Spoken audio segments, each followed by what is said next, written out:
ఏడు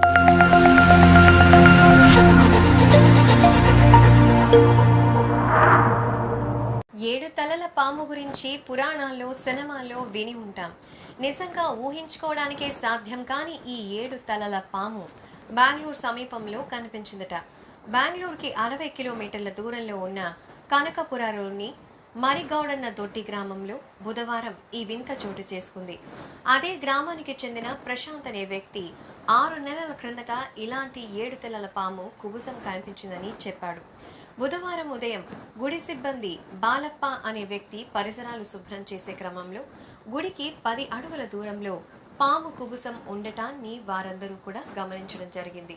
ఇప్పటి వరకు 2 తలల పాములను చాలాసార్లు చూశాం, కానీ 7 తలల పాము గురించి సాక్ష్యం చూడడం ఇదే తొలిసారి అని గ్రామస్తులు చెప్తున్నారు. గతంలోనూ ఇలాగే ఓసారి కనిపించడంతో ఈ ప్రదేశంలో గుడి కట్టించాలని చెప్పి గ్రామ పెద్దలు కూడా నిర్ణయించుకున్నారు. 7 తలల పాము కుబుసం కనిపించడంతో గ్రామస్తులంతా కూడా కుంకుమ పసుపులతో పూజలు చేస్తూ ఉన్నారు.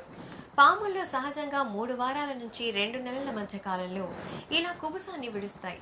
ఇలా చేయడం వాటి ఎదుగుదలకు సహాయపడుతుంది. ఈ 7 తలల పాము కుబుసం వీడియోను మరి మీరు కూడా చూడొచ్చు. ఎందుకంటే మనం ఇప్పటి వరకు 7 తలల పాము అని గ్రాఫిక్స్లో చూసేటువంటి పిక్చర్స్ని చూస్తూ ఉంటాం.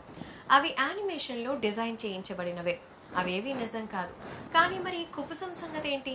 గతంలో కూడా ఇలాంటిది ఒకటి ఆ ప్రాంతంలో దొరికింది అంటున్నారు. మరి కేవలం కుబుసమేనా? పాము కనిపించదా అంటే అది దైవాంశ సంభూతమని ఎవరికీ కనిపించదని చెబుతున్నారు గ్రామస్తులు. ఏది ఏమైనా ఆ ప్రాంతంలో గుడిని నిర్మించి తీరాలని, అది సాక్షాత్తు శివస్వరూపమని భావిస్తూ ఉన్నారు. కనుక వాటికి కేవలం ఆ కుబుసం ఉన్న ప్రదేశంలోనే పూజలు, హారతులు, నైవేద్యాలు సమర్పించుకుంటున్నారు. 7 తలల పాము ఉందని చెప్పడానికి ఇంతకంటే పెద్ద సాక్ష్యం అవసరం లేదు. చుట్టుపక్కల వారిని అలాగే హేతువాదుల్ని సైతం ఆశ్చర్యపరిచే సంఘటన అయితే ఇలా జరిగింది. గుడికి కేవలం 10 అడుగు దూరంలోనే మరి ఆ కుబుసం ఉండటం ప్రస్తుతం అందరినీ కూడా ఆశ్చర్యపరుస్తోంది. చూడడానికి చాలా క్లియర్గా ఇది 7 పాముల తల మరి చాలా క్లియర్గా కనిపిస్తోంది. గతంలో కూడా ఇలాగే ఉందని చెప్పడంతో భవిష్యత్తులో కూడా వచ్చే అవకాశం ఉందని, ఖచ్చితంగా ఆ పాముని గుర్తిస్తే అంతకు మించింది వేరేది లేదని గ్రామ పెద్దలు నిర్ణయించుకుంటున్నారు.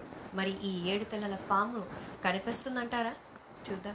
మేము చేసే వీడియోస్ మీ మొబైల్కి నోటిఫికేషన్గా రావాలంటే మా ఛానల్ని సబ్స్క్రైబ్ చేసుకొని పక్కనే ఉన్న బెల్ ఐకాన్ని యాక్టివేట్ చేసుకోండి.